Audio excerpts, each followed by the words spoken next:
people understand what it takes in terms of running a presidential campaign. And I'm gonna say what a lot of these folks aren't saying. I'm just gonna say it. If you think that there is consensus among the people who want Joe Biden to leave, that they will support Vice President Harris, you would be mistaken. And I'm gonna say that because if they're gonna come out and say all their little things on background off the record, but they're not gonna be fully honest, I'm gonna be honest for them. I'm in these rooms. I see what they say in conversations. A lot of them are not just interested in removing the president. They are interested in removing the whole ticket.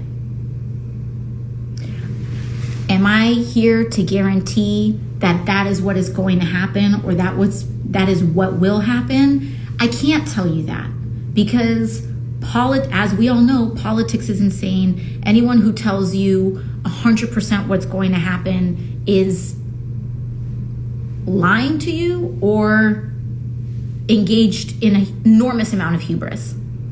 I'm not here to tell you that if Joe Biden is the nominee, he's definitely going to win. But because I don't think if anybody is the nominee, we're definitely going to win. Okay? And I understand where we want to talk about hedging bets, but I do want you to know what gets uncorked.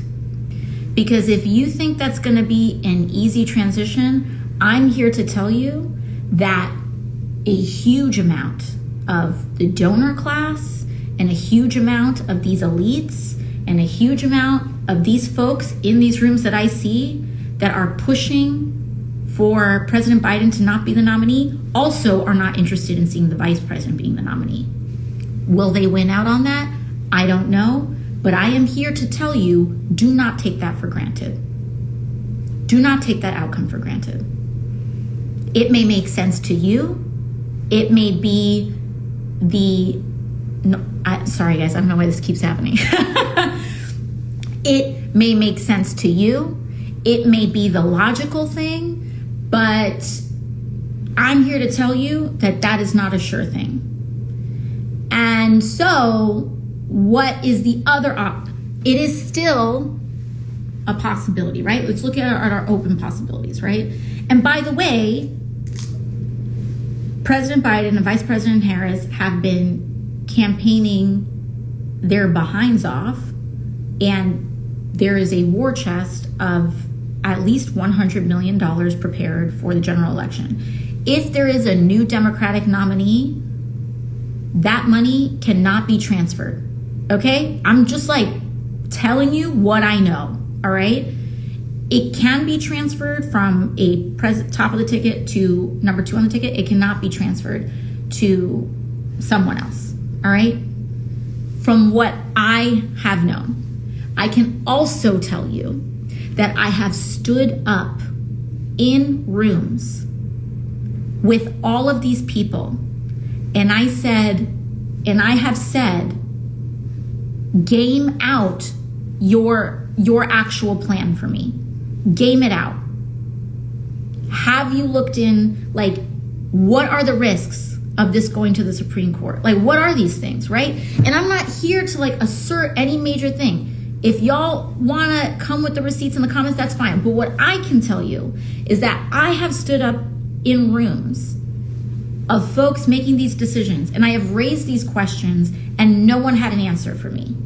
Maybe they have an answer now. I don't know. No one's gotten back to me. But hello? Nobody responded. Nobody has responded to me. And I'm not talking about some pundit with a column in a newspaper saying theoretically it's possible. I'm talking about the lawyers. I'm talking about the legislatures. I'm not talking about here's how an open convention would go down. I'm talking about people whose job it is to look at the letter of the law and the letter of many different state laws and take a look at this, okay? So while I understand the case that some folks may be making from a theoretical perspective and from even maybe, I don't know, a polling perspective,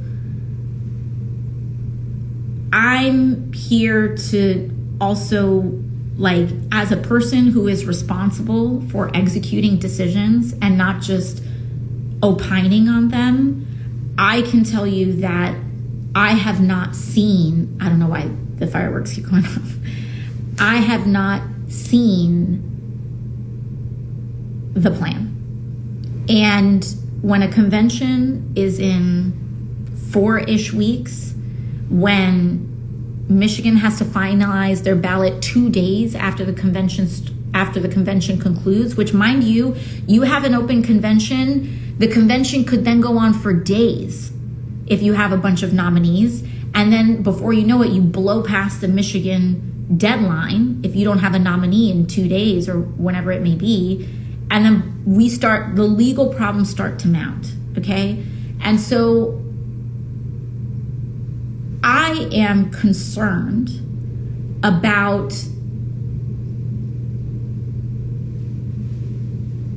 the lack of thought that I have seen from the individuals that would be responsible for executing on this, okay? And so, like, that is before the fact that, you know, people want to talk about polling. I'm not here to tell you, like, polling is amazing. In fact, I'm pretty sure that if there was a candidate that the polling was like a slam dunk on, maybe all this would be going down differently right now. But there is no safe option.